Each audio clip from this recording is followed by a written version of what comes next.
નમસ્કાર વિદ્યાર્થી મિત્રો, હું બ્રિજેશ પટેલ આપ સૌનું ગુજરાત માધ્યમિક અને ઉચ્ચતર માધ્યમિક શિક્ષણ બોર્ડ ગાંધીનગર વતી સ્વાગત કરું છું।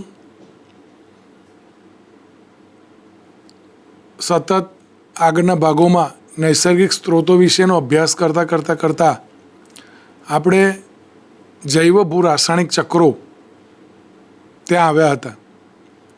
જૈવ ભૂ રાસાયણિક ચક્રોમાં પહેલું ચક્ર જલચક્ર, એના વિશે આપણે અભ્યાસ કર્યો હતો। બીજું આપણું ચક્ર નાઇટ્રોજન ચક્ર। નાઇટ્રોજન ચક્ર વિશે આપણે વાત કરતા હતા ત્યાં અટક્યા હતા કે નાઇટ્રોજનનું પ્રમાણ વાતાવરણમાં કેવી રીતે જળવાઈ રહે છે। ફરીથી એકવાર સહેજ પુનરાવર્તન માટે આપણે એનો અભ્યાસ કરી લઈએ, જેથી આપણને યાદ રહી જાય કે નાઇટ્રોજન ચક્રની જે પ્રક્રિયા છે એ કેવી રીતે થાય છે અને નાઇટ્રોજનનું સ્થાપન એ પાછું ને પાછું જ પુનઃસ્થાપન વાતાવરણમાં કેવી રીતે થતું હોય છે। ફરીથી એક વખત આપણો નાઇટ્રોજન ચક્રનો જે ચાર્ટ છે એ ચાર્ટને આપણે જોઈ લઈએ મિત્રો। તો ચાલો એ ચાર્ટ જોઈશું। આપણે અહીં આ ચાર્ટનો અભ્યાસ કરતા હતા। વાતાવરણમાંના નાઇટ્રોજનનું બે રીતે સ્થાપન થાય। પહેલાં આપણે શીખ્યા હતા એક લીલી વનસ્પતિ મૂળગંડિકાઓમાં રહેલા રાઇઝોબિયમ નામના બેક્ટેરિયા દ્વારા એનું સ્થાપન કરે છે।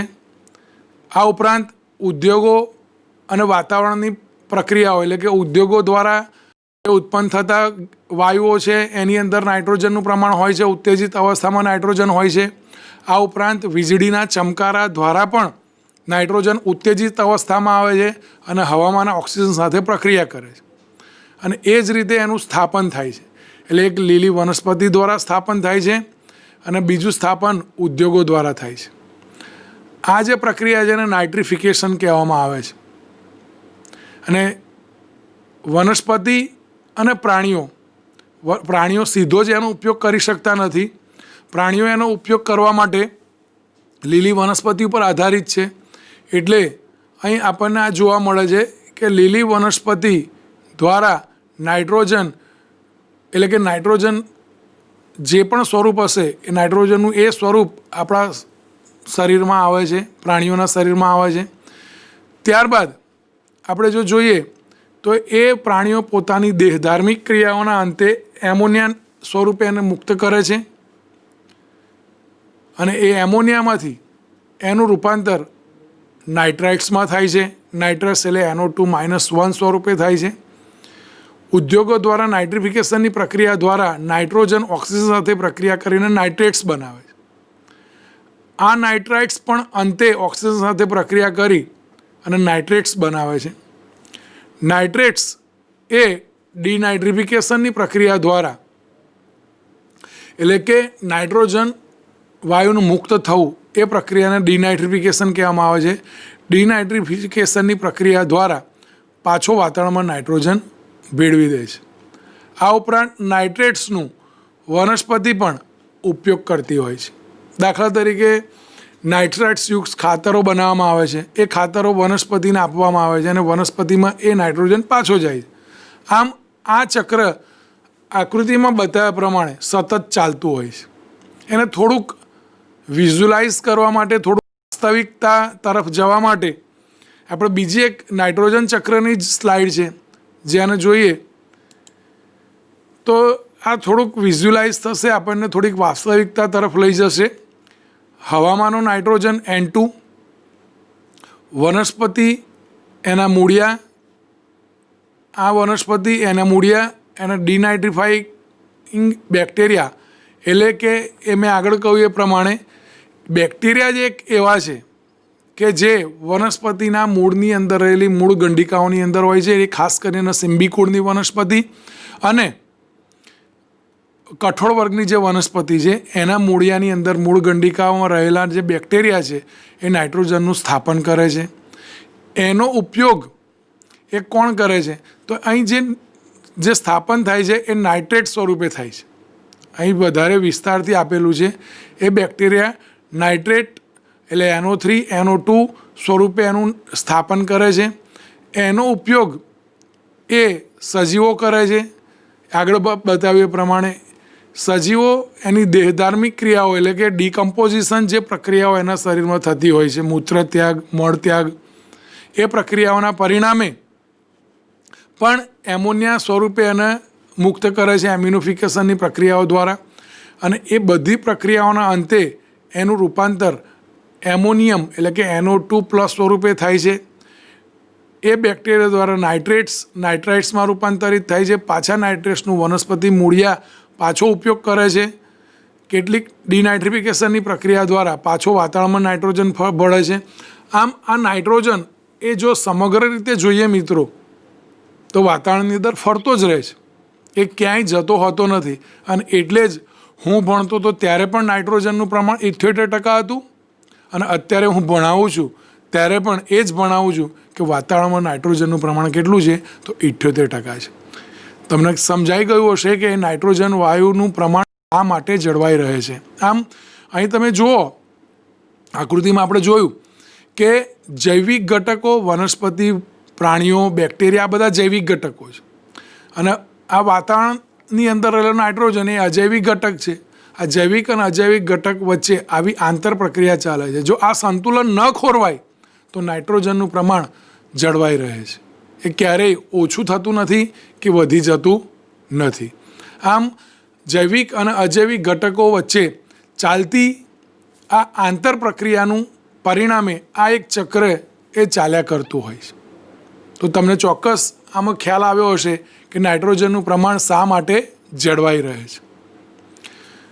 બીજું એક ચક્ર છે એનો મિત્રો આપણે અભ્યાસ કરીએ અને એ ચક્ર એટલે કાર્બન ચક્ર. વાતાવરણની અંદર કાર્બનનું પ્રમાણ પણ એ જળવાઈ રહેતું હોય છે, એમાં વધઘટ થતી નથી. તો આપણને પ્રશ્ન થાય કે કાર્બન કયા સ્વરૂપે હોય? તો કાર્બન પૃથ્વી પર ઘણા બધા સ્વરૂપમાં મળી આવે છે. મૂળ તત્વો તરીકે હીરો અને ગ્રેફાઇટ સ્વરૂપે મળી આવે છે. આપણને ખબર છે કે કાર્બનના મૂળ સ્વરૂપો કયા છે? તો કોલસો છે, હીરો છે, ગ્રેફાઇટ છે, જે સ્વરૂપે આપણને કાર્બન મળી આવે છે. એમાં કાર્બનનું ઉત્તમ સ્વરૂપ હીરો છે. તો હીરો અને ગ્રેફાઇટ સ્વરૂપે આપણને કાર્બન મળી આવે છે. પરંતુ આ કાર્બન એ વિવિધ પ્રક્રિયાઓના પરિણામે ઓક્સિજન સાથે પ્રક્રિયા કરી અને કયા સ્વરૂપમાં ફેરવાઈ જાય છે? કાર્બન ડાયોક્સાઇડ વાયુ સ્વરૂપે ફેરવાઈ જાય છે. આપણે જોઈએ કે કાર્બન ડાયોક્સાઇડ વાયુ જ્યારે એનું સ્વરૂપ બદલે ત્યારે શું થાય છે.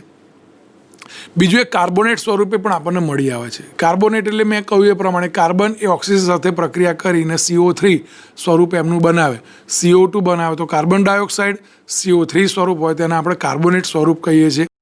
એ સ્વરૂપે પણ આપણને મળી આવે છે.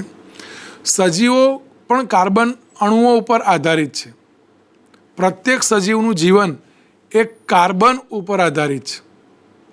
પ્રત્યેક સજીવ, દાખલા તરીકે આપણે કોઈ જ પણ પ્રકારનો ખોરાક લઈએ તો એની અંદર પણ કાર્બન હોય છે. એક ઉદાહરણ દ્વારા સમજાવવાનો પ્રયત્ન કરું કે આપણી મમ્મી ઘરે રોટલી બનાવે, ઘઉંમાંથી બનાવેલી રોટલી હોય તો એ રોટલી ઉપર કાળા કાળા થોડા ટીપકા જોવા મળે છે. આ કાળા ટીપકા આવે ક્યાંથી? તો એ કાર્બનનું સ્વરૂપ છે. આપણે તપેલા ઉપર જ્યારે કોઈ વસ્તુને ગરમ કરીએ છીએ સળગાવીને નીચેથી, તો તપેલાની બહારની સપાટી એ કાળી થઈ જાય છે. તો આ સ્વરૂપે પણ કાર્બન હોય છે. બીજું આપણે જોઈએ તો ખાંડ તમે લો અને ખાંડને ખૂબ જ ગરમ કરો, ડાયરેક્ટ ગરમ કરવામાં આવે તો કાળો ગઠ્ઠો છેલ્લે બાકી બચે છે, તો એ પણ કાર્બન સ્વરૂપ છે. મનુષ્યના વાળને સીધા સળગાવવામાં આવે તો એ પણ કાળો પદાર્થ છેલ્લે બાકી રહે છે, એ પણ કાર્બન સ્વરૂપ છે. લાકડાને બાળવામાં આવે તો કોલસો છે, એ પણ કાર્બન સ્વરૂપ છે. આમ સજીવો, બધા જ સજીવો એ કાર્બનના અણુઓ ઉપર જ આધારિત છે. આ ઉપરાંત પ્રાણીઓના બાહ્ય અને અંતઃકંકાલ પણ કાર્બોનેટના બનેલા છે. આમ કાર્બન એ ખૂબ જ ઉપયોગી ઘટક તરીકે એ સજીવોના સાથે સંકળાયેલો છે. તો આ કાર્બન એ કેવી રીતે વાતાવરણની અંદર જાળવાઈ રહે છે, એ કેવી રીતે ઓછો થતો નથી અથવા તો વધી જતો નથી. તો અહીં આપણે જોઈએ તો વાતાવરણમાંનો કાર્બન એ કયા સ્વરૂપે રહેલો હોય છે. આપણને ખબર છે કે કાર્બન એ જ્યારે ઓક્સિજન સાથે જોડાય ત્યારે CO2 બનાવે. એટલે એકલો કાર્બન રહી શકતો નથી. કાર્બન જેવો હવામાં મુક્ત થાય કે ઓક્સિજન સાથે જોડાઈ જાય અને CO2 બનાવે છે. એટલે વાતાવરણમાં આનો CO2 એનો ઉપયોગ કોણ કરે? તો એક વનસ્પતિ સીધું. આપણે આગળ જો તમને યાદ હોય તો આપણે પ્રકાશ સંશ્લેષણની પ્રક્રિયા શીખી ગયા છીએ. પ્રકાશ સંશ્લેષણની પ્રક્રિયાના પરિણામે કાર્બનિક સંયોજનો બને છે. એટલે કે લીલી વનસ્પતિ હવામાંના કાર્બન ડાયોક્સાઇડ વાયુનો ઉપયોગ પ્રકાશ સંશ્લેષણની પ્રક્રિયા માટે કરે છે. આ પ્રકાશ સંશ્લેષણની પ્રક્રિયાની અંદર કાર્બન ડાયોક્સાઇડ વાયુનું સ્થાપન થાય છે. એટલે આ એક પહેલું. અને બીજું જો આપણે જોઈએ તો વાતાવરણમાંનો જે નીકળતો જે અહીંયાથી જે એરો બતાવે છે, વાતાવરણનો CO2નો ઉપયોગ કોણ કરે છે? તો એ પણ આપણે બહુ જ ડિટેલમાં એનો અભ્યાસ કર્યો હતો કે પાણીમાં કાર્બોનેટ એટલે શું? તો જે કાર્બન ડાયોક્સાઇડ વાયુ છે એ પાણીની અંદર ઓગળે છે અને લાઇમસ્ટોન બનાવે છે, CaO બનાવે છે. અને આ CaOનો ઉપયોગ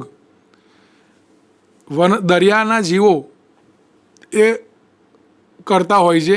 CaO વત્તા CO2 ભેગા થઈને CaCO3 બનાવે, આપણને ખબર છે. આમ વાતાવરણમાંનો CO2 વનસ્પતિ અને દરિયાઈ જીવો એનો સીધો ઉપયોગ કરતા હોય છે. આ વનસ્પતિ ઉપર કોણ આધારિત છે? તો આપણને સહજ પ્રશ્નનો જવાબ મળી જાય એમ છે કે વનસ્પતિ ઉપર આધારિત હોય એવા સીધા જ કોણ છે? તો પ્રાણીઓ છે. એ પણ પોતાની દેહધાર્મિક પ્રક્રિયાઓના પરિણામે કાર્બનિક સંયોજનો નિર્માણ કરતા હોય છે. આ ઉપરાંત વનસ્પતિ જે છે એ જ્યારે નાશ પામે એટલે કે જમીનના પેટાળમાં દટાય ત્યારે એ પેટ્રોલિયમ બનાવતા હોય છે. આપણને બધાને ખબર છે કે પૃથ્વી ઉપર આવી પ્રક્રિયાઓ સતત ચાલતી હોય છે. કેવી પ્રક્રિયાઓ ચાલતી હોય છે? તો પૃથ્વી ઉપર વનસ્પતિ છે એ બેઠી જમીનમાં દટાતી હોય છે. ભૂકંપ દ્વારા, વધારે પડતું પૂર આવવાના કારણે, એવી કોઈ કુદરતી આફતોના કારણે વનસ્પતિ એ જમીનની અંદર દટાતી જાય. દટાતા એની ઉપર દબાણ ઉત્પન્ન થાય પૃથ્વીના પોપડાના. પૃથ્વીની અંદરની ભૂગર્ભીય ગરમીના કારણે એનું રૂપાંતર પેટ્રોલિયમની અંદર થતું હોય છે. અહીં બરાબર સમજી રહ્યા છો, વનસ્પતિનો સીધો ઉપયોગ પ્રાણીઓ કરે છે. વનસ્પતિ એ જ્યારે દટાય જમીનમાં ત્યારે એ પેટ્રોલિયમમાં રૂપાંતરિત થાય છે. અને ત્રીજું, વનસ્પતિને બાળવામાં આવે તો છેલ્લે એના અવશેષ સ્વરૂપે કોલસો મળે છે, જે આપણને આકૃતિમાં જોવા મળે છે. અહીં આપણા જે 3 એરા જે નીકળે છે એમાંથી આ પહેલો એરો એ પ્રાણીઓ તરફ જાય છે, જે બતાવે છે કે વનસ્પતિનો ઉપયોગ પ્રાણીઓ કરે છે. અહીં આ જે બીજો એરો છે, આ બીજો એરો એ પેટ્રોલિયમ કેવી રીતે બને છે એ મેં તમને સમજાવ્યું. અને ત્રીજો એ કોલસો કેવી રીતે વનસ્પતિમાંથી નિર્માણ થાય છે. અને ચોથો એરો જે નીકળે છે એ વાતાવરણમાં સીધો જ પાછો કાર્બન ડાયોક્સાઇડ વાયુ મુક્ત થાય છે. કેવી રીતે? તો વનસ્પતિ શ્વસનની પ્રક્રિયા પણ કરે છે. ચોક્કસ પ્રકાશ સંશ્લેષણની પ્રક્રિયાની અંદર વનસ્પતિ CO2નો ઉપયોગ કરે છે, પરંતુ વનસ્પતિ બીજા સજીવોની જેમ શ્વસનની પ્રક્રિયા કરે છે. અને એ શ્વસનની પ્રક્રિયા દરમિયાન ઉત્પન્ન થયેલો કાર્બન ડાયોક્સાઇડ વાયુ એ વાતાવરણમાં સીધો ભેળવે છે. આ યાદ રાખવું મિત્રો કે વનસ્પતિ 2 પ્રકારની પ્રક્રિયાઓ કરતી હોય છે: પ્રકાશ સંશ્લેષણની પ્રક્રિયા અને શ્વસનની પ્રક્રિયા. પ્રકાશ સંશ્લેષણની પ્રક્રિયાની અંદર CO2નો ઉપયોગ કરે છે અને O2 મુક્ત કરે છે. પરંતુ શ્વસનની પ્રક્રિયાની અંદર તો વનસ્પતિ બીજા સજીવોની જેમ જ CO2 વાયુનો એટલે O2 વાયુનો ઉપયોગ કરે છે શ્વસનમાં, અને મુક્ત કયો વાયુ કરે છે? તો CO2 વાયુ મુક્ત કરે છે. આમ એ જે CO2 વાયુ મુક્ત થયો એ સીધો જ પાછો વાતાવરણમાં ભળે છે. એટલે અહીં બરાબર સમજી લો આ ચક્રને કે જે વનસ્પતિ છે એ વનસ્પતિ એ પોતે 4 સ્વરૂપમાં કાર્બન ડાયોક્સાઇડ વાયુને ફેરવે છે. એક સીધો વાતાવરણમાં મુક્ત કરે છે, બીજો પ્રાણીઓ એનો ઉપયોગ કરે છે, ત્રીજું પેટ્રોલિયમ બને છે એમાંથી, અને ચોથું કોલસો નિર્માણ થાય છે. અને આ બધી જ પ્રક્રિયાઓમાં આપણે જોઈએ તો વનસ્પતિમાંથી પ્રાણીઓ જે છે એ પ્રાણીઓ પોતે શ્વસનની પ્રક્રિયા દરમિયાન CO2 વાયુ મુક્ત કરે છે. એ CO2 વાયુ જે શ્વસનની પ્રક્રિયા દરમિયાન મુક્ત કરે છે એ અહીં આપણને સીધો વાતાવરણમાં ભળતો બતાવ્યો છે. એટલે કે પ્રાણીઓ જે છે એ પ્રાણીઓ એ શ્વસન તથા વિઘટનની પ્રક્રિયાના પરિણામે જે CO2 ઉત્પન્ન કરે છે સીધો વાતાવરણમાં ભળે છે. જેમ વનસ્પતિ એ જમીનની અંદર દટાય છે એમ પ્રાણીઓ પણ જમીનમાં દટાય છે, અને પ્રાણીઓ પણ શું બનાવે છે? પેટ્રોલિયમ બનાવે છે. અને એ પેટ્રોલિયમ બળે ત્યારે ઉત્પન્ન થતો કાર્બન ડાયોક્સાઇડ વાયુ એ પણ વાતાવરણમાં ભળે છે.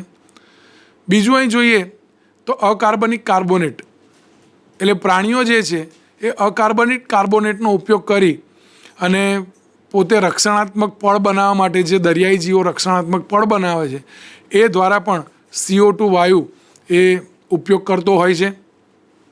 કોલસો બળવાના પરિણામે પણ કાર્બન ડાયોક્સાઇડ વાયુ ઉત્પન્ન થતો હોય છે. ચૂનાનો પથ્થર પણ કાર્બન ડાયોક્સાઇડ વાયુનો ઉપયોગ કરતો હોય છે.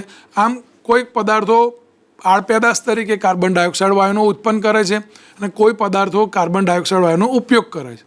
આમ સમગ્ર પ્રક્રિયા દરમિયાન વાતાવરણની અંદર પાછો ને પાછો કોઈ પણ સ્વરૂપે વાતાવરણમાં CO2 ભળતો હોય છે. અને આપણને આ આકૃતિમાં કાર્બન ચક્ર બતાવ્યું છે. એને વાસ્તવિક દેખવા માટેનો પ્રયત્ન કરીએ તો કાર્બન ચક્ર એ આ પ્રમાણે આપણે જો જોઈએ એને સમજવાનો પ્રયત્ન કરીએ તો થોડીક વાસ્તવિકતા થાય. એટલા માટે આ CO2 વાતાવરણમાંનો CO2 છે. વાતાવરણમાંનો CO2 એનો ઉપયોગ કોણ કરે છે? તો અહીં આપણને બતાવ્યું છે સૂર્યપ્રકાશની હાજરીમાં પ્રકાશ અવશોષણની પ્રક્રિયાથી વનસ્પતિ ઉપયોગ કરે છે. વનસ્પતિ એનો ઉપયોગ પ્રાણીઓ કરતા હોય છે. પ્રાણીઓ પોતે શ્વસનની પ્રક્રિયા દરમિયાન CO2 મુક્ત કરતા હોય છે. આ ઉપરાંત વનસ્પતિ અને પ્રાણીઓ એ મૃતપાય સ્થિતિમાં આવે, મૃત્યુ પામે અને જમીનમાં ભળે ત્યારે અશ્મિ બળતણો નિર્માણ કરે છે. આ અશ્મિ બળતણોનો ઉપયોગ એ ઉદ્યોગોની અંદર થતો હોય છે, વાહન વ્યવહારની અંદર થતો હોય છે, અને ઉદ્યોગો દ્વારા પાછો CO2 વાયુ મુક્ત થતો હોય છે જે વાતાવરણમાં ભળે છે. વનસ્પતિ પણ પોતે શ્વસનની પ્રક્રિયા દરમિયાન CO2 વાયુ મુક્ત કરે છે. આમ આ એક ઇમેજ દ્વારા કાર્બન ચક્રને આપણે સમજવાનો પ્રયત્ન કરીએ તો મિત્રો સરળતાથી સમજાશે કે કાર્બન ચક્ર એ કેવી રીતે ચાલતું હોય છે અને કેવી રીતે CO2નો ઉપયોગ થાય છે, ઉત્પન્ન થાય છે અને પાછો વાતાવરણમાં ભળે છે. આમ આ એક સતત ચાલતું એક પ્રક્રિયા છે. પરંતુ આ કાર્બન ચક્રની અંદર જે CO2 વાયુ છે એ CO2 વાયુના કારણે એક અસર ઉત્પન્ન થાય છે. આપણે હાઉસ અસર કહીએ છીએ. તો જોઈએ ગ્રીન હાઉસ અસર એટલે શું? તો કોઈપણ તંત્રના બહારના તાપમાન કરતાં અંદરનું તાપમાન વધારવા માટે એક આવરણ બનાવવું પડે છે. આ પ્રકારના આવરણને ગ્રીન હાઉસ કહે છે.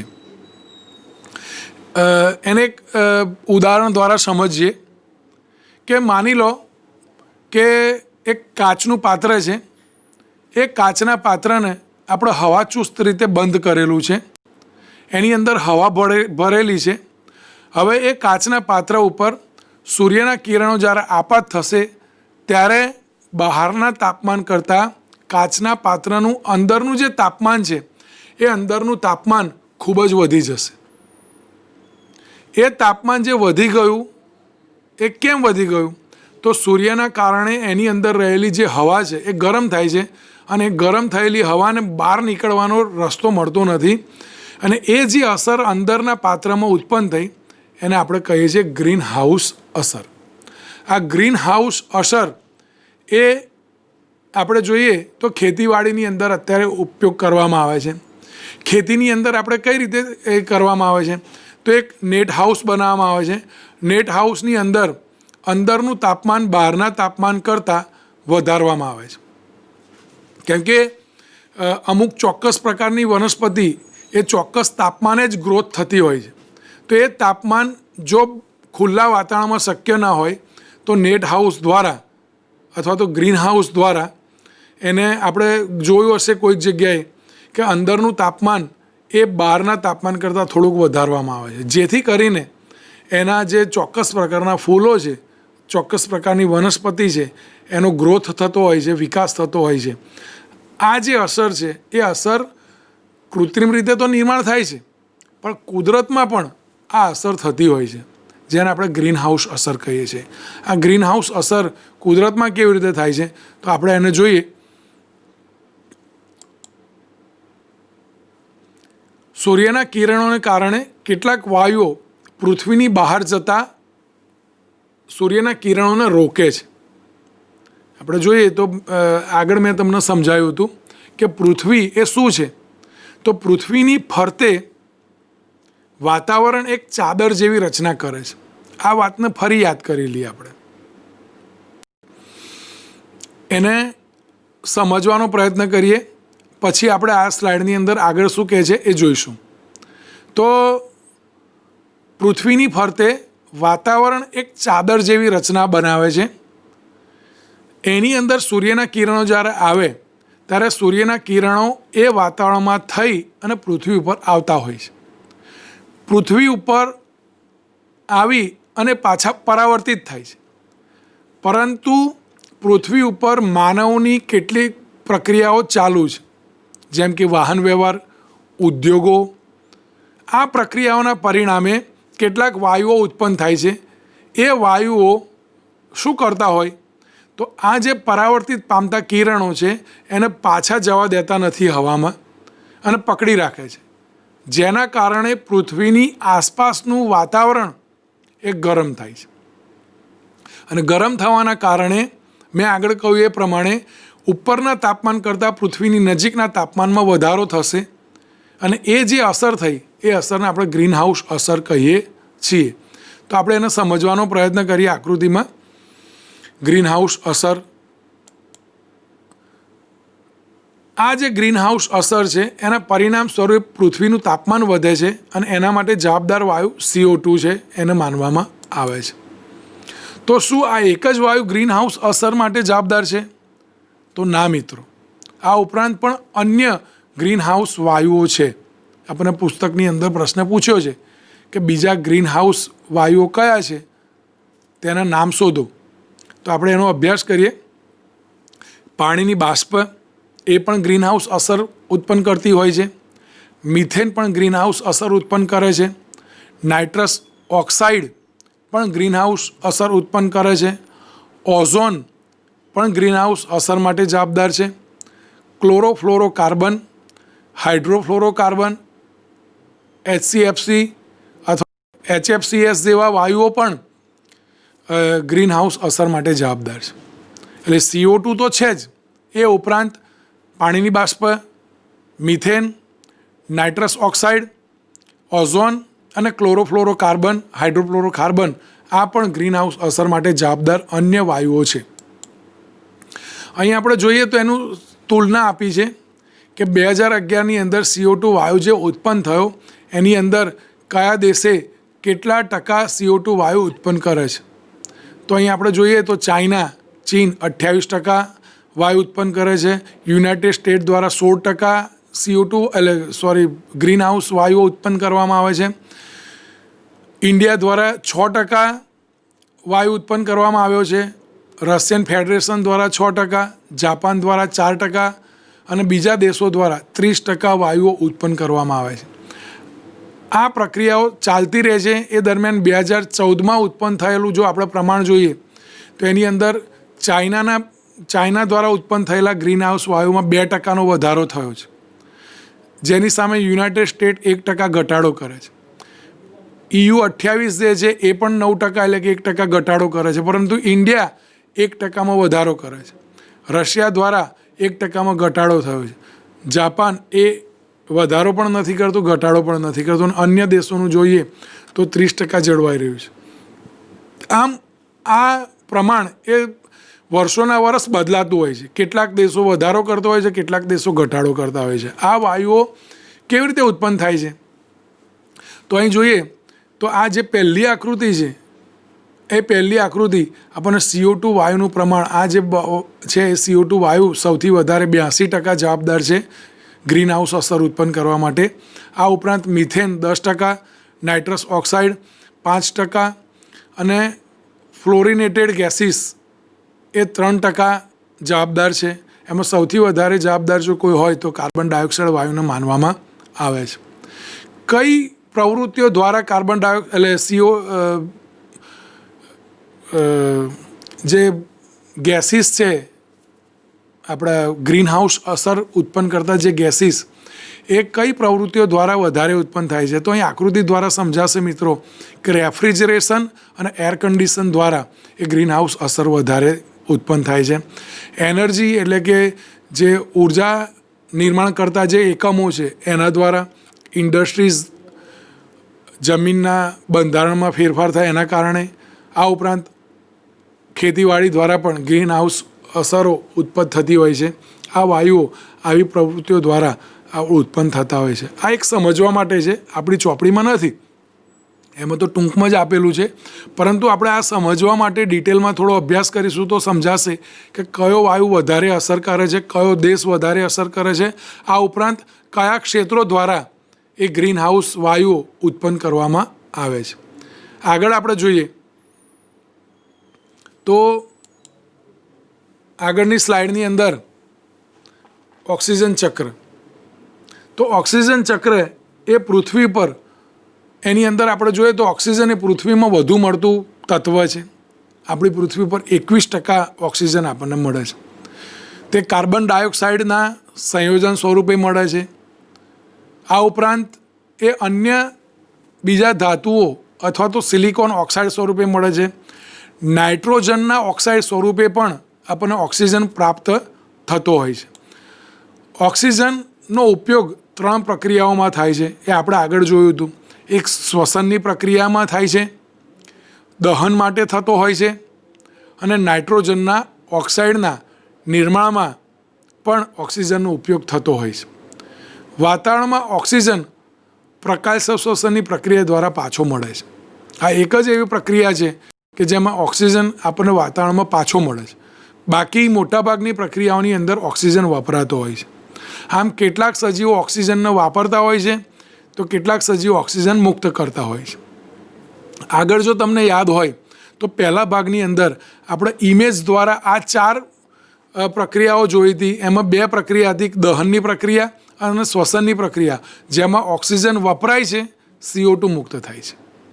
એ વખતે આપણે ચર્ચા કરી હતી કે જો ઓક્સિજન વપરાઈ જાય છે તો ઓક્સિજન ઓછો કેમ નથી થતો? તો મેં આગળ તમને કીધું હતું કે વાતાવરણની અંદર બીજી પણ પ્રક્રિયા થાય છે, પ્રકાશ સંશ્લેષણની પ્રક્રિયા, અને બીજી દરિયાઈ જીવો દ્વારા કાર્બન ડાયોક્સાઇડ વાયુનો ઉપયોગ થાય છે કે જેમાંથી વધેલો કાર્બન ડાયોક્સાઇડ વાયુ વપરાય છે, પરંતુ ઓક્સિજન મુક્ત કરતો એક જ ઘટક છે, અને એટલે વાતાવરણની અંદર થતી પ્રકાશ સંશ્લેષણની પ્રક્રિયા જે વનસ્પતિ જ કરે છે, અને એ પ્રક્રિયાના પરિણામે ઓક્સિજન વાયુ મુક્ત કરે છે. આમ ઓક્સિજન વાયુ ઉપયોગ થાય છે, વપરાય છે, ઉપયોગ થાય છે, વપરાય છે, ઉત્પન્ન થાય છે. આ જે ચક્ર સતત ચાલે છે, જેને ઓક્સિજન ચક્ર કહેવામાં આવે છે. તો મિત્રો, આ ઓક્સિજન ચક્ર જે છે એ કેવી રીતે ચાલતું હોય છે એ આપણે જોઈએ. ઇમેજની અંદર આપણને, પુસ્તકની અંદર આ ચક્ર આપણને આપેલું છે. વાતાવરણમાંનો ઓક્સિજન O2 એ શ્વસનની પ્રક્રિયામાં પહેલો વપરાય છે. સૌથી વધારે જો ઓક્સિજનનો ઉપયોગ થતો હોય તો શ્વસનની પ્રક્રિયામાં ઉપયોગ થાય છે. શ્વસન એ કોણ કરે છે? તો વનસ્પતિ પણ કરે છે, પ્રાણીઓ પણ કરે છે. વનસ્પતિ પણ શ્વસનની પ્રક્રિયામાં ઓક્સિજન વાયુનો જ વપરાશ કરે છે, અને પ્રાણીઓ પણ ઓક્સિજનની પ્રક્રિયાની અંદર O2 એટલે શ્વસનની પ્રક્રિયાની અંદર O2નો ઉપયોગ કરતા હોય છે. શ્વસનની પ્રક્રિયાના પરિણામે ઉત્પન્ન થતી આડપેદાશ એ હંમેશા કઈ છે? કાર્બન ડાયોક્સાઇડ વાયુ છે. શ્વસનના પરિણામે H2O પણ, પાણી પણ મુક્ત થતું હોય છે. આમ CO2 અને પાણી એ બંને સૂર્યપ્રકાશની હાજરીમાં જ્યારે હોય ત્યારે પ્રકાશ સંશ્લેષણની પ્રક્રિયા થાય છે અને પ્રકાશ સંશ્લેષણની પ્રક્રિયાના પરિણામે એ આપણે આગળ જોયું હતું કે કેટલાક કાર્બનિક સંયોજનો બને છે. આ કાર્બનિક સંયોજનો એ ઓક્સિજન સાથે પ્રક્રિયા કરે છે, પાછા CO2 વાયુ ઉત્પન્ન કરે છે. પાછા CO2 વાયુનું પ્રકાશ સંશ્લેષણની પ્રક્રિયા દ્વારા ઉપયોગ કરી અને કાર્બનિક સંયોજનો બને છે. એ કાર્બનિક સંયોજનો બનવાના પરિણામે ઓક્સિજન વાયુ પણ મુક્ત થતો હોય છે અને એ ઓક્સિજન વાયુ પાછો વાતાવરણમાં ભળે છે. આમ આ ઓક્સિજન ચક્ર એ સતત ચાલતું હોય છે. બીજું આપણે જોઈએ તો એને બીજી એક ઇમેજ દ્વારા સમજવાનો પ્રયત્ન કરીએ તો આ ઓક્સિજન ચક્રની અંદર આપણે જોઈએ તો વાતાવરણમાંનો ઓક્સિજન એ પ્રાણીઓ શ્વસનની અંદર ઉપયોગ કરતા હોય છે. પ્રાણીઓ એટલે કે સજીવો, વનસ્પતિ અને પ્રાણીઓ બંને એ ઓક્સિજનનો ઉપયોગ શ્વસન માટે કરતા હોય છે. Breathe in oxygen, animal and plants. પ્રાણીઓ અને વનસ્પતિ બંને શ્વસન માટે ઓક્સિજનનો ઉપયોગ કરે છે. એના પરિણામ સ્વરૂપ પ્રાણીઓ કાર્બન ડાયોક્સાઇડ વાયુ મુક્ત કરે છે ઉશ્વાસ દ્વારા. આ કાર્બન ડાયોક્સાઇડ વાયુનો ઉપયોગ કોણ કરે છે? તો લીલી વનસ્પતિ કરે છે. પ્રકાશ સંશ્લેષણની પ્રક્રિયામાં સૂર્યપ્રકાશની હાજરીમાં કાર્બન ડાયોક્સાઇડ વાયુનો ઉપયોગ થાય છે. આ કાર્બન ડાયોક્સાઇડ વાયુના ઉપયોગ દ્વારા કાર્બનિક અણુઓ બને છે અને ઓક્સિજન મુક્ત થાય છે. આ ઓક્સિજન પાછો વાતાવરણમાં ભળે છે અને આ રીતે આખું સમગ્ર ચક્ર એ ચાલતું હોય છે. તો મિત્રો તમને આ ચોક્કસ સમજાઈ ગયું હશે કે ઓક્સિજન ચક્ર એ કેવી રીતે ચાલતું રહેલું છે અને એટલે જ આ ચક્ર સંતુલન જાળવી રાખી અને ઓક્સિજનનું પ્રમાણ ઓછું થતું નથી. આમ આપણે 4 ચક્રો વિશે જોયું. જલચક્ર, જલચક્રનું પ્રમાણ કેવી રીતે ઓછું થતું નથી, પાણીનું પ્રમાણ કેમ ઓછું થતું નથી, તો ફરી આ ચક્રોને યાદ કરી લઈએ કે પાણી એ બાષ્પીભવનની પ્રક્રિયાના પરિણામે ઉપર ચડે છે, ઉપર જઈને ઠંડુ પડે છે, ઠંડુ પડ્યા બાદ વાદળો બને છે. એ વાદળો વધુ વિસ્તાર પામે અને ગુરુત્વાકર્ષણ બળની અસર હેઠળ એ પાણી પાછું વરસાદ સ્વરૂપે આવે છે. વરસાદ સ્વરૂપે પાછું એ નદી, તળાવમાં, દરિયામાં ભળે છે. પાછું એનું બાષ્પીભવન થાય છે અને ફરી ઉપર ચડે છે. આ જલચક્રમાં જોયું. નાઇટ્રોજન ચક્રની અંદર આપણે જોયું કે નાઇટ્રોજનનું પ્રમાણ કેમ ઓછું થતું નથી, તો આપણે જોયું કે અન્ય વિવિધ પ્રક્રિયાઓ જે ચાલતી હોય છે કે નાઇટ્રોજનનો ઉપયોગ વનસ્પતિ કરતી હોય છે. વાતાવરણની અંદર થતી પ્રક્રિયાઓ જેમ કે વીજળીના ચમકારા, એના દ્વારા પણ નાઇટ્રોજન ઉત્તેજિત અવસ્થામાં ભેગા થઈ નાઇટ્રાઇટ સંયોજનો બનાવે છે.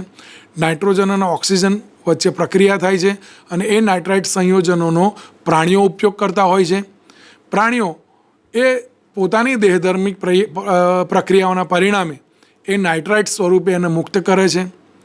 એ નાઇટ્રાઇટ સ્વરૂપમાં રૂપાંતરિત થાય છે. નાઇટ્રાઇટ્સ આ બધી પ્રક્રિયાઓના પરિણામે નાઇટ્રોજન કાં તો સીધો વાતાવરણમાં પડે છે, કાં તો NO3-1 સ્વરૂપે રહેલું જે સંયોજન છે એનો વનસ્પતિ પોતાના વૃદ્ધિ માટે મૂળિયા જમીનમાંથી એનો ઉપયોગ કરે છે, પાછો વનસ્પતિને એ મળે છે અને આમ ચક્ર, નાઇટ્રોજન ચક્ર એ સતત ચાલતું રહે છે. એ આપણે જોયું.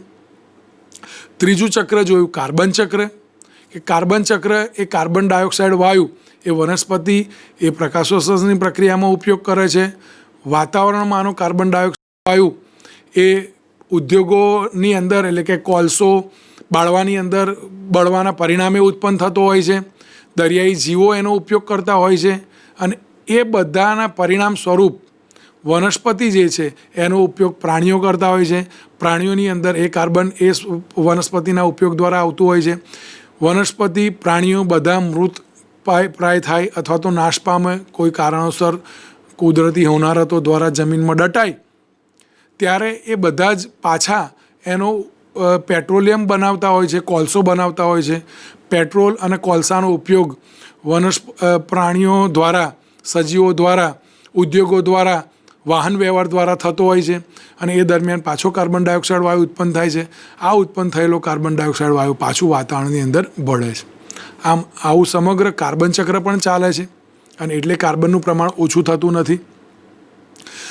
એની સાથે સંકળાયેલી ગ્રીનહાઉસ અસરની આપણે અભ્યાસ કર્યો કે ગ્રીનહાઉસ અસર માટે CO2 વાયુ જવાબદાર છે અને એ CO2 વાયુના કારણે વાતાવરણની અંદર ગરમી વધુ ઉત્પન્ન થાય છે, જેને આપણે ગ્રીનહાઉસ અસર કહીએ છીએ.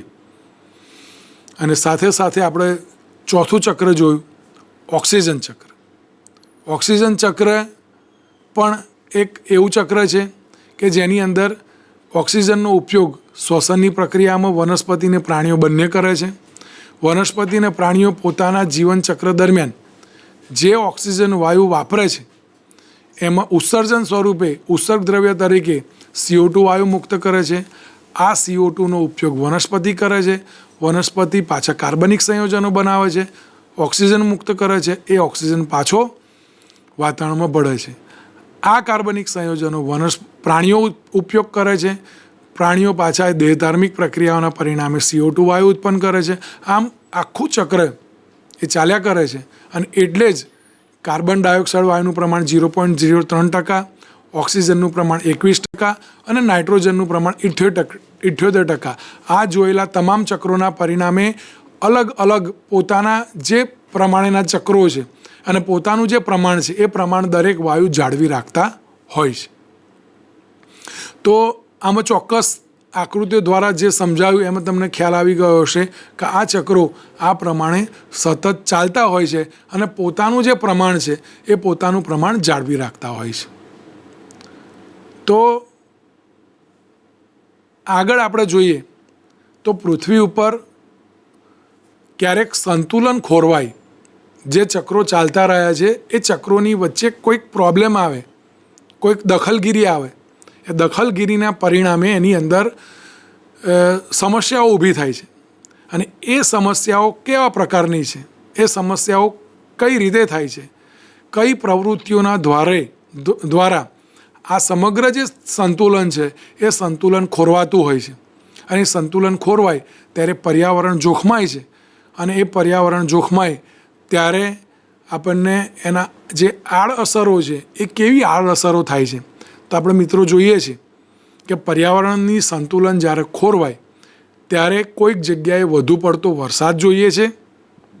હમણાં નજીકના જ ભવિષ્યની અંદર આપણે જોયું, એટલે ભૂતકાળમાં આપણે જોયું કે કેરળની અંદર અચાનક પૂર આવી ગયું. ત્યારે ભારતનો બીજો એક ભાગ એવો છે કે જ્યાં હજુ વરસાદ માટે વલખા મારી રહ્યો છે. આવું કુદરતી હોનારતો એ સતત ચાલતી હોય છે. કેમ? તો પર્યાવરણની અંદર અસંતુલન ઊભું થયું. આગળ આપણે જે જોયું એ આઈડિયલ સ્થિતિ છે. બધા જ ચક્રો સંતુલનમાં ચાલવા જોઈએ, આ એની એક આદર્શ સ્થિતિ છે.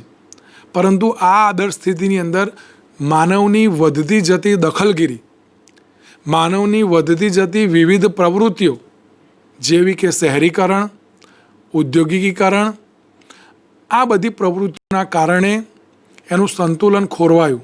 વન કટાઈ, જલ પ્રદૂષણ, પાણી પ્રદૂષણ, આ બધી વિવિધ પ્રક્રિયાઓના કારણે એનું જે સંતુલન છે એ સંતુલન ખોરવાવા લાગ્યું. અને એ સંતુલન જે ખોરવાયું એના પરિણામ શું થયું? તો અચાનક પૂર આવે છે, અચાનક દુષ્કાળ પડે છે, પાણીની સમસ્યાઓ સર્જાય છે. આ બધી વિવિધ એ થાય છે. આ ઉપરાંત માનવ પોતે જ આ પ્રવૃત્તિઓના પરિણામે કેટલાક રોગોનો ભોગ બને છે. તો આવું કેમ થતું ગયું એના વિશે આપણે હવે આગળ અભ્યાસ કરીએ કે આ સંતુલન જો ખોરવાય તો કઈ કઈ સમસ્યાઓ નિર્માણ થાય છે. એના માટે આપણે એક પૃથ્વીની ફરતે આવેલા જે આવરણો છે એ પૃથ્વીની ફરતે આવેલા આવરણોનો થોડોક અભ્યાસ કરી લઈએ. તો ચાલો મિત્રો આગળ આપણે જોઈએ. સ્લાઇડની અંદર આપણે જોઈએ તો ઓઝોનનું સ્તર. આપણને ખબર છે કે ઓઝોનનું સ્તર એટલે શું? તો એકલો O હોય, એક પરમાણુય ઓક્સિજન, તો એટલે એ O હોય તો એ એક પરમાણુય ઓક્સિજન છે. જો ઓક્સિજનના 2 પરમાણુઓ ભેગા થાય, દ્વિપરમાણુય ઓક્સિજન O2 સ્વરૂપે આપણે એને ઓળખીએ છીએ, તો ઓક્સિજનના 3 પરમાણુને આપણે ઓઝોન સ્વરૂપે ઓળખીએ છીએ. ઓઝોનને O3 વડે દર્શાવવામાં આવે છે. અહીં આ એક ઓક્સિજનની એક વિશિષ્ટ સ્થિતિ છે કે જેમાં ઓક્સિજનના કેટલા અણુઓ ભેગા થાય છે, તો ઓક્સિજનના 3 પરમાણુઓ ભેગા થાય છે અને O3 બનાવે છે, જેને આપણે ઓઝોન તરીકે ઓળખીએ છીએ. વાસ્તવમાં જો જોઈએ મિત્રો, તો ઓઝોન એ ખૂબ જ ઝેરી છે. એ સારું છે કે પૃથ્વીથી થોડે દૂર છે. જો પૃથ્વીની નજીક હોત તો પૃથ્વી પરના સજીવો જીવી શકતા નહીં. પૃથ્વી પરના સજીવોને જીવવા માટે O2 એક જ એવો છે કે જેના કારણે પૃથ્વી પરના સજીવો, એકલો O હોય તત્વીય ઓક્સિજન, તો એ કેટલાય બેક્ટેરિયાનો નાશ કરે છે. એટલે એકલો તત્વીય ઓક્સિજન ના ચાલે. તત્વીય ઓક્સિજન હોય તો આપણા જેવા કેટલા સજીવો છે એ ઓક્સિજન મેળવી શકે નહીં, શ્વસનની પ્રક્રિયા કરી શકે નહીં, એમાં દખલ ઊભી થાય અને એના પરિણામ સ્વરૂપે કેટલાય સજીવો મૃત્યુ પામે. હવે જો ઓક્સિજન એ O3 સ્વરૂપે પૃથ્વી પર હોય તો O3નું તો એટલે O2 સ્વરૂપ છે એ સારું સ્વરૂપ છે કે જેનાથી આપણે જીવી શકીએ છીએ. પણ O3 સ્વરૂપ અથવા તો O સ્વરૂપ એ હંમેશા આપણને નુકસાનકારક છે. તો ઓઝોનનું એ O3 સ્વરૂપ જો માની લો કે પૃથ્વીની નજીક હોત તો પૃથ્વી ઉપર જ હોત તો શું થાત? તો એ તો ઝેરી છે. તો મિત્રો આપણને એ ખૂબ જ નુકસાન કરતું. આપણે એના વાતાવરણની અંદર જીવી ના શકતા. પણ એ એક આપણા માટે સારા સમાચાર છે કે કુદરતે એ ઓઝોન વાયુનું જે પડ છે એ પૃથ્વીથી ઘણે દૂર રાખેલું છે, જેથી એની ઝેરી અસરોથી આપણે દૂર રહીએ છીએ. મિત્રો, એમાં આપણે આગળ જોઈએ ને તો એ ઓઝોન જ પોતે એ જો પૃથ્વી પર હોત તો ઝેરી સ્વરૂપ હોત, પણ પૃથ્વીની બહાર એવી જગ્યાએ એને કુદરતે સ્થિર કરી દીધું કે હવે પોતે પૃથ્વીનું જ રક્ષણ કરે છે, પૃથ્વીનું રક્ષણાત્મક પડ બનાવે છે. કેવી રીતે? તો સૂર્યના જે પારજાંબલી કિરણો છે એ સૂર્યના પારજાંબલી કિરણોથી એ સજીવોનું રક્ષણ કરે છે.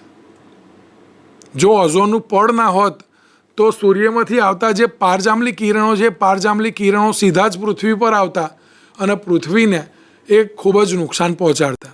પરંતુ ઓઝોનના પડને આપણાથી ઘણે દૂર રાખી એ આમ આપણને નુકસાનકારક છે, પરંતુ દૂર રાખ્યું જેથી કરીને આપણું રક્ષણ કરે છે.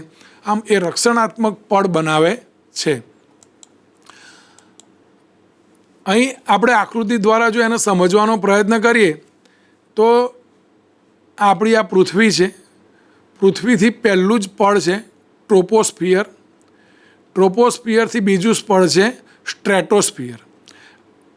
અહીંયાથી આટલું જે પડ છે એને સ્ટ્રેટોસ્ફિયર કહેવામાં આવે છે.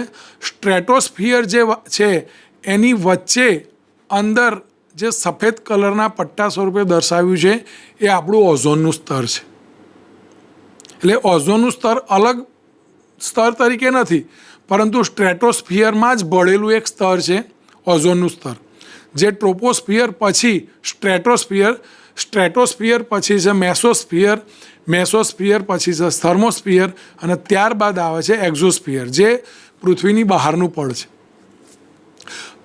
આપણે બધા સ્તરનો અભ્યાસ કરવાનો નથી. અહીં આપણે અગત્યનું આપણા માટેનું સ્તર અત્યારે આપણે જેનો અભ્યાસ કરવો છે એ ઓઝોનનું સ્તર છે.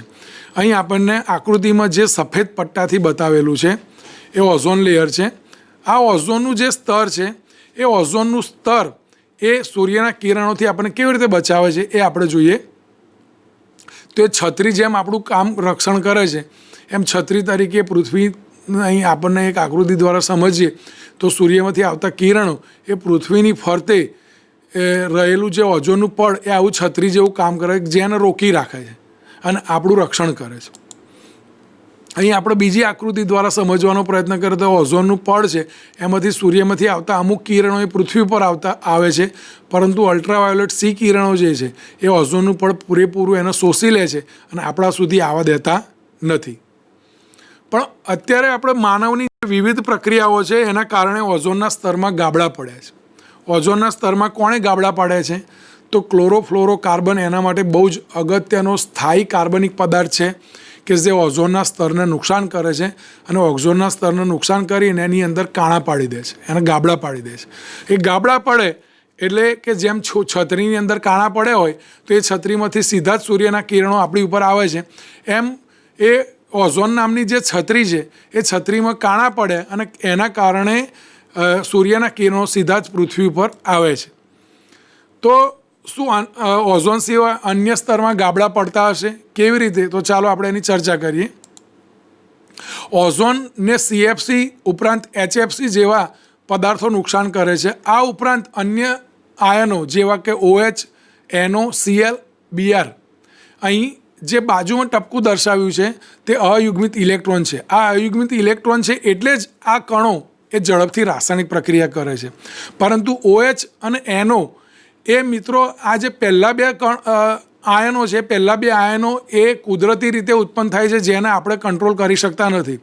પરંતુ Cl અને Br એ માનવની પ્રવૃત્તિઓ દ્વારા ઉત્પન્ન થતા આયનો છે જે વાતાવરણની અંદર ઉત્પન્ન થાય અને ખૂબ જ નુકસાન કરે છે. ટ્રોપોસ્ફિયરની સક્રિયતા ખૂબ ઓછી હોવાના કારણે આ આયનો સીધા જ એ ઓઝોનના સ્તર સુધી પહોંચી જાય છે. કેવી રીતે? આપણને ચોપડીમાં આપેલું નથી, પરંતુ એ સમજીએ તો ઝડપથી ખ્યાલ આવશે કે પૃથ્વી ઉપર ઉત્પન્ન થતો CFC વાયુ, એ CFC વાયુ અલ્ટ્રાવાયોલેટ કિરણોની અંદર પ્રક્રિયા કરીને ક્લોરીન છે એને અયુગ્મિત કરે છે. આ અયુગ્મિત ક્લોરીન એ ઓક્સિજન સાથે પ્રક્રિયા કરીને ClO બનાવે છે. ClO વધુ ઓક્સિજન સાથે પ્રક્રિયા કરે અને ClO વત્તા O3 ઓઝોન સાથે પ્રક્રિયા કરે ત્યારે ઓઝોન સાથે પ્રક્રિયા કરી અને O2 વાયુ મુક્ત કરે છે. આ Cl જે અયુગ્મિત છે, આ અહીં સમજવા જેવું છે કે અયુગ્મિત Cl જે છે એ સતત આ પ્રક્રિયા ચાલુ રાખે છે ઓઝોનના પડને તોડવાની. O3ને તોડીને ઓક્સિજનમાં રૂપાંતરિત કરે છે. O3 તૂટે એટલે એમાં કાણા પડે. આ પ્રક્રિયા સતત ચાલુ રહે છે. એક ક્લોરીન પરમાણુ ઓઝોનના 1,00,000 અણુઓને તોડે છે અને એક સર્વે પ્રમાણે Cl પરમાણુ 2 વર્ષ સુધી આ પ્રક્રિયા ચાલુ રાખે છે. બ્રોમિન ને ફ્લોરિન તો એના કરતાં ડેન્જર છે, પરંતુ એ હજુ વધારે માનવ પ્રવૃત્તિઓના કારણે ઉત્પન્ન થતો નથી, પણ ક્લોરીન હજુ વધારે ઉત્પન્ન થાય છે. ઓઝોનના સ્તરમાં જે ગાબડા પડ્યા છે એની આકૃતિ આપણે જોઈએ તો 1980માં જે આ ગાબડું હતું એ આટલું હતું, ભૂરા કલર જે છે એ ગાબડું બતાવે છે. 1985માં એ ગાબડું આટલું થયું, 1990માં એ વધીને આટલું મોટું થયું અને મિત્રો 2006માં લીધેલી જે આકૃતિ છે એમાં ઓઝોનના પડમાં આટલું મોટું ગાબડું પડતું ગયું છે. અને ઓઝોનમાં ગાબડું જે પડે છે એ માત્ર ને માત્ર માનવીય પ્રવૃત્તિઓના કારણે જ પડે છે. આમ કેટલાક પ્રશ્નો આની અંદર પૂછી શકાય. નાઇટ્રોજન ચક્ર વિશે ટૂંક નોંધ લખો, કાર્બન ચક્ર વિશે સમજાવો, ગ્રીન હાઉસ અસર એટલે શું, તે પરથી ગ્લોબલ વોર્મિંગ માટે જવાબદાર અન્ય વાયુઓના નામ આપો, ઓઝોન સ્તરનું કાર્ય જણાવો અને સજીવો માટે કેવી રીતે ઉપયોગી છે તે સમજાવો, ઓઝોન સ્તરને થતું નુકસાન અટકાવવા તમારા ઉપાયો તમારા મિત્રો સાથે ચર્ચા કરો અને ચર્ચાના મુદ્દા નોંધો. આવા પ્રશ્નો આપણને પૂછી શકાય છે. આમ ચોક્કસપણે મિત્રો તમને આખા જ પ્રકરણની અંદર સમજ પડી હશે. આખું પ્રકરણ 2 ભાગમાં વહેંચાયેલું છે. એક નૈસર્ગિક સ્ત્રોતો, એના ઉપયોગો, એનું મહત્ત્વ, એની જાળવણી અને એના કારણે ઉત્પન્ન થતા પ્રદૂષણો, અને બીજો ભાગ વિવિધ જૈવ રાસાયણિક ચક્રો છે, એ ચક્રો કેવી રીતે સંતુલન જાળવી રાખે છે અને એના કારણે ઉત્પન્ન થતી આડઅસરો જે આપણે જોઈ. તો આમ મિત્રો સમગ્ર રીતે આ પ્રકરણ પર્યાવરણને કંઈક ને કંઈક મદદરૂપ થાય એટલા માટે મૂકેલું છે. આ પ્રકરણમાંથી જે પણ આપણે શીખ્યા છીએ એ પરીક્ષામાં તો લખીશું જ, પરંતુ આપણા જીવનની અંદર પણ એનો ઉપયોગ કરી અને હું કેવી રીતે પૃથ્વીને મદદરૂપ થાઉં એ વિચારતા રહીશું તો આપણે જન્મ લીધેલો એ સાર્થક ગણાશે. તો ચોક્કસ તમને આ સમજાયું હશે એવી હું આશા રાખું. ફરીથી મળીશું મિત્રો, ત્યાં સુધી નમસ્કાર.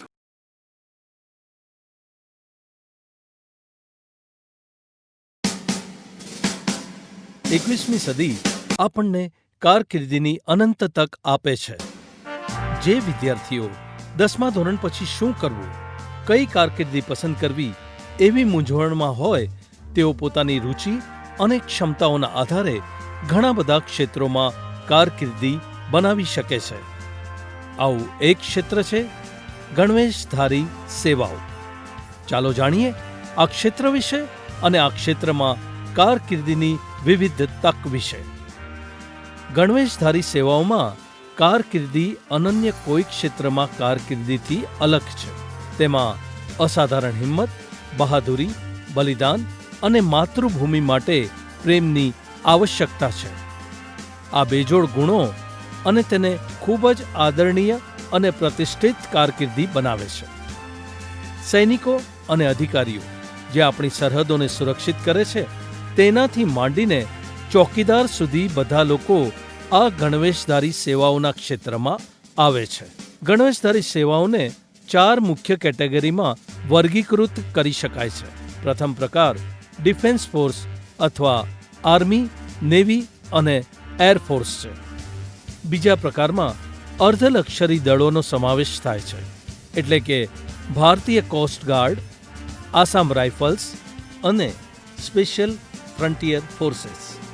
ત્રીજા પ્રકારમાં કેન્દ્ર અને રાજ્ય સશસ્ત્ર પોલીસ દળો છે. તેમાં મુખ્યત્વે central reserve police force, border security force, Indo Tibetan border police, central industrial security force, સશસ્ત્ર સીમા બલ, રેલવે પ્રોટેક્શન ફોર્સ અને સ્ટેટ રિઝર્વ પોલીસ ફોર્સનો સમાવેશ થાય છે. અને ચોથા પ્રકારમાં સિવિલ ડિફેન્સ ઓર્ગેનાઇઝેશન, હોમગાર્ડ અને ફાયર બ્રિગેડ સેવાઓનો સમાવેશ થાય છે. વય અને શિક્ષણની વિવિધ લાયકાતોના આધારે આમાંની કોઈ પણ સેવામાં જોડાવવું શક્ય છે. આ ક્ષેત્રે માનસિક અને શારીરિક રૂપે ફિટ હોવું જરૂરી છે. 12મું ધોરણ પૂર્ણ કર્યા પછી 17 થી 21 વર્ષની વયની વચ્ચે કોઈ પણ વ્યક્તિ ફિટનેસ ટેસ્ટ, મેડિકલ ટેસ્ટ અને લેખિત પરીક્ષા માટે લાયક છે, જે ગણવેશધારી સેવાઓમાં પ્રવેશવા માટે ફરજિયાત છે. શારીરિક સૌષ્ઠવ, કઠિન પરિશ્રમ, પ્રકૃતિ અતિ મહત્વના છે. કોઈ પણ વ્યક્તિ જે આ માપદંડ પાર કરે છે તે સૈનિક અથવા કોન્સ્ટેબલ તરીકે સશસ્ત્ર દળો, પોલીસ અથવા અર્ધલશ્કરી દળોમાં જોડાવા માટે લાયક છે. નિયમિત રીતે પ્રકાશ થતી ભરતી જાહેરાતો પર નજર રાખવી જરૂરી છે. સંરક્ષણ બળોમાં એટલે આર્મી, નેવી અને એરફોર્સમાં જોડાવા માટે 12મા ધોરણ પછી એનડીએ પ્રવેશ પરીક્ષા આપવાનો વિકલ્પ ઉપલબ્ધ છે. આ પરીક્ષા યુપીએસસી દ્વારા લેવામાં આવે છે. આર્મીમાં જોડાવા માટે કોઈ પણ પ્રવાહમાંથી 12મું ધોરણ પૂર્ણ કર્યા પછી અરજી કરી શકાય છે. જો કે નેવી અને એરફોર્સમાં જોડાવા માટે 12મા ધોરણમાં ગણિત અને ભૌતિકશાસ્ત્ર હોવું ફરજિયાત છે. પ્રવેશ પરીક્ષાને પાસ કર્યા પછી એસએસબી ઇન્ટરવ્યૂ અને તબીબી પરીક્ષણ આવશ્યક છે. એન્જિનિયરિંગ અથવા અન્ય કોઈ ક્ષેત્રમાં ગ્રેજ્યુએશન કર્યા પછી દળોમાં જોડાવાની ઘણી રીતો છે.